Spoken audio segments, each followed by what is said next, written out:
in chapter 3, we're learning about the atom. If you want to follow along your textbook, it's on page 66 to 94.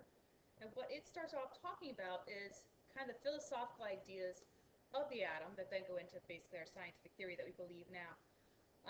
Back in the day, we had Aristotle, Democritus, who realized that everything is made up of tiny little things. They call them atomos, little tiny atoms. So it's from back then, way back when, that all this idea came about. But it wasn't until the late 1800s, early 1900s, that things really started progressing, that technology finally caught up with the school of thought. So that's what we're going to take a look at today. And some of the laws that went into the first beliefs of the theory of the atom are right here, these first three: the law of conservation of mass, the law of definite proportions, and the law of multiple proportions. So the law of conservation of mass is one we're also doing in a lab on. So that mass is neither created nor destroyed,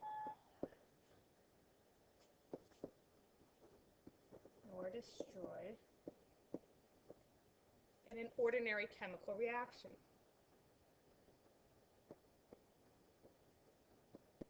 Or in a physical change. So you can't create or destroy matter. Another law that came about and is put together into this atomic theory is that it's the law of definite proportions. A chemical compound contains the same elements in the exact same ratios by mass, regardless of the size of the sample or the source. So it's the same elements in the same ratio by mass, no matter where it comes from. Like water. Whether you get water from the lake, water from the tap, it's still going to be 2 hydrogens for every 1 oxygen, the same ratio. Law of multiple proportions is if 2 or more compounds are composed of the same 2 elements, then the ratio of the masses of the second element combined with a certain mass of the first element is always a ratio of small whole numbers. So it's the ratio of the masses are going to be in small whole numbers. So you never get something like H2.3O 2.1. Okay, it's always going to be H2O or H2O2. Okay, small whole numbers. Back in about early 1800s, about 1808, a guy named John Dalton came around. And he put together what's known as the modern atomic theory. He was an English school teacher. In 1808, he proposed this explanation for the 3 laws we just started talking about. And he wrote this modern atomic theory. And these are some of the ways, this is the way that your book breaks it down. You may find it online broken down to 3 steps or 4 steps, but these are the main components of this modern atomic theory. The first one is that all matter is composed of extremely small particles called atoms. Number 2, atoms of a given element are identical in size, mass, and proportions. Atoms of different elements differ in size, mass, and proportions. It kind of makes sense. All the atoms of hydrogen are exactly the same. But an atom of oxygen is different than an atom of hydrogen. 3, atoms can't be subdivided, created, or destroyed. It's a law of conservation of mass right there. 4, atoms of different elements combine in simple whole number ratios to form chemical compounds. So elements combine to form compounds. We already know the definition of a compound, so that's pretty easy. And 5, in chemical reactions, atoms are combined, separated, or rearranged. So this is what we base most of chemistry on, is this theory of the modern atom. In our modern atom, we have 3 parts, and you know these. They are the proton, the neutron, and the electron. Remember, the protons are positive, electrons are negative, and neutrons are neutral. We're going to look at exactly who founded this. The electron was found in 1897 by a guy by the name of J. Thomson. And he used something called the cathode ray tube experiment. Cathode, C-A-T-H-O-D-E, ray tube. And down here you can see some pictures. There's also some good pictures in your book that are similar to this. Now, a cathode ray tube is found in most old televisions. It's just a glass tube. And it's what he did is he shot electricity through it. It's called cathode because it's shot through on the negative side here. The negative side of a battery, negative side of anything is called the cathode. He shoots electricity through to the anode, which is the positive side of a battery or of this. And from there, it glows green. And that's how we get our TVs, the old-fashioned TVs, to work. There's this glowing of this tube. So the cathode tube would glow. So he realized there has to be some sort of energy going through here. There has to be something connecting all these little parts. So what he did is he put a magnet up to this tube, and he realized no matter where he put the magnet, the positive side always attracted this stream. And it is a green stream, actually. This stream goes, and it's actually attracted always the positive. It's repelled by the negative. And we know that opposites attract and likes repel. So he's looking at this and he's realizing it's being attracted to the positive part. It must have a negative charge of it.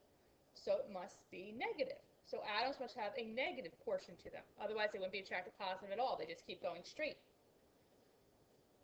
So here's a summary of how it works. He called it the electron because he used electricity. So he shot electricity through a glass tube.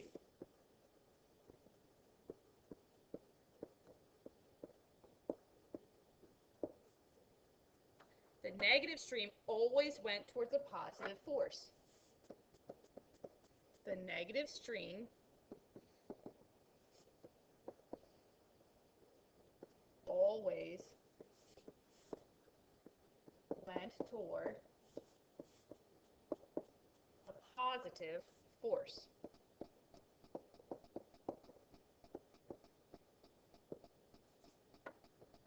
This proved the existence of a negative subparticle in the atom. This proved the existence of a negative subparticle in the atom.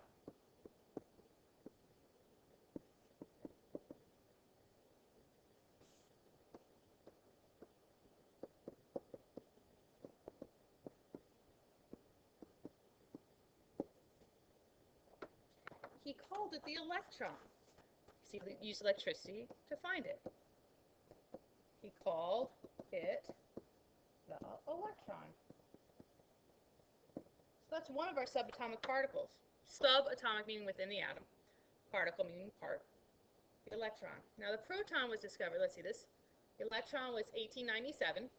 The proton was discovered in 1911 by a scientist by the name of Ernest Rutherford.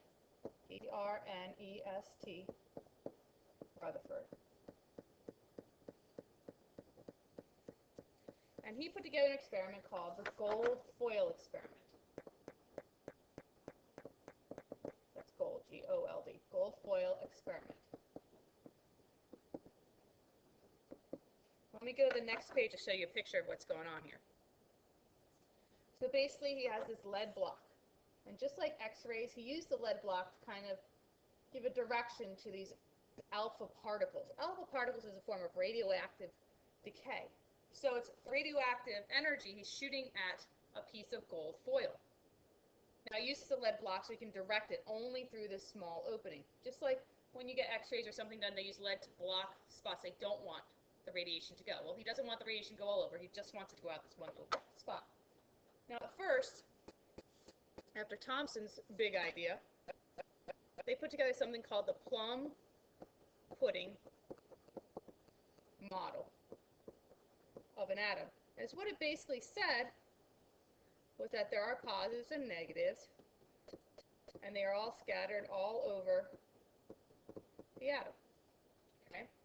So Rutherford's looking at this, and he knows that likes will repel. So if he shoots this with alpha particles, which are positive, so let me make sure I put these up here. Alpha particles are positive. He's shooting positive particles at it. He's expecting it to hit every one of these little positive things and repel back at him. So he's expecting like half of them to repel back. But what he's finding is that as he shoots this, most of them are going through.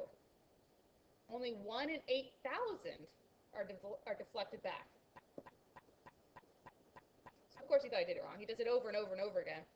And he keeps reading the screen. This is a zinc sulfide screen around the outside, just like the paper, basically, that they use for your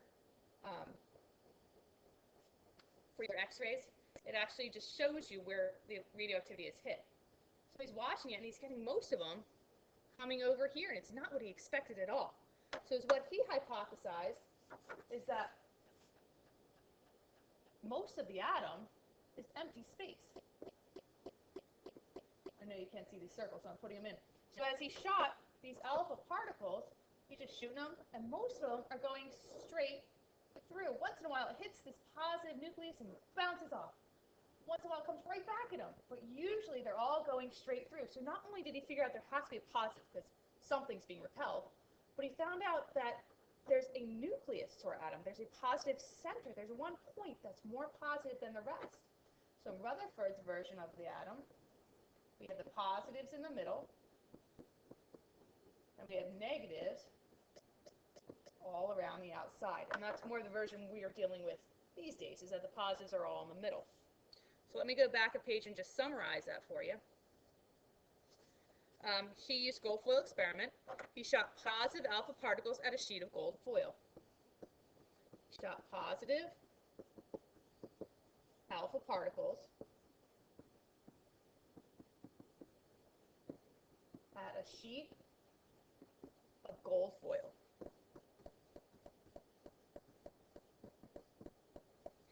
He expected half to be repelled, but only 1 in 8,000 were.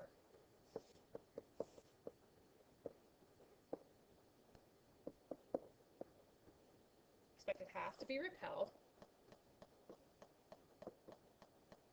but only 1 in 8,000 really were repelled.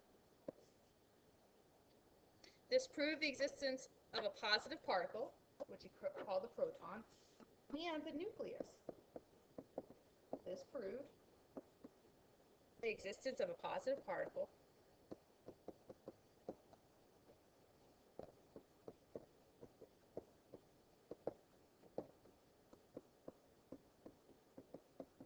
called that the proton, and the nucleus he also discovered.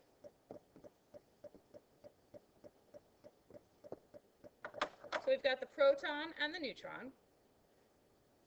We've got the two different models of the atom. Now the neutron was discovered much later, in 1932, and it was all math to figure out the neutron. It was by a guy named James Chadwick.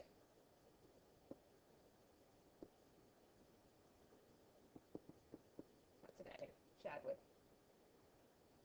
In 1932, he used math. He was actually more of a physicist. He used math to determine that the atomic mass was double or more.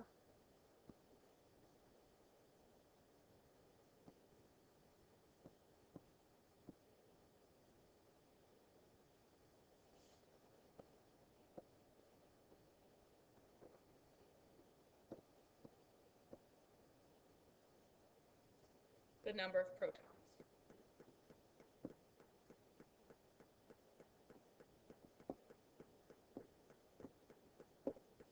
He concluded that there's a neutral particle with a mass in the nucleus. So he knew there was a mass there. It has to be neutral, because otherwise the atom itself would have a charge.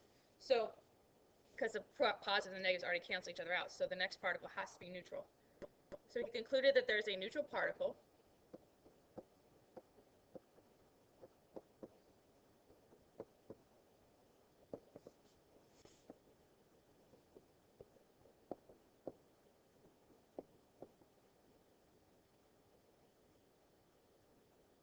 with mass inside the nucleus.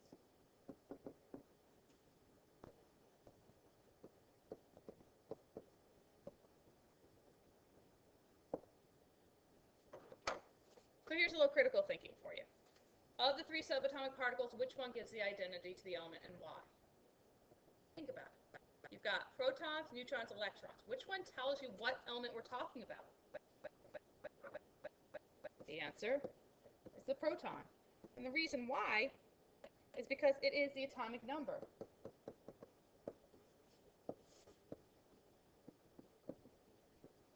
If I told you I have an element and it has 7 protons, you can look at the periodic table and look at number 7 and it's nitrogen. So whatever the number of protons is tells you what to look for on the periodic table to figure out what it is. To list at least 3 facts of the nucleus. Now I know you can list them here.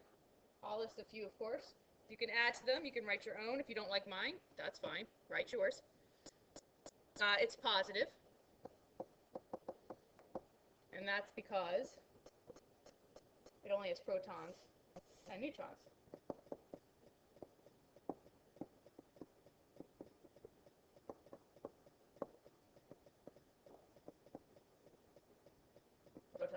positive, neutrons are neutral, so the nucleus is positive.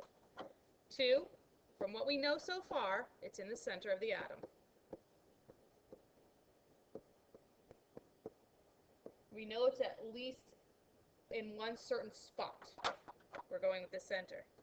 And 3 is highly concentrated.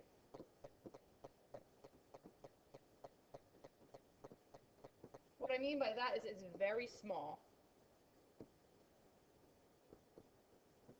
compared to the rest of the atom.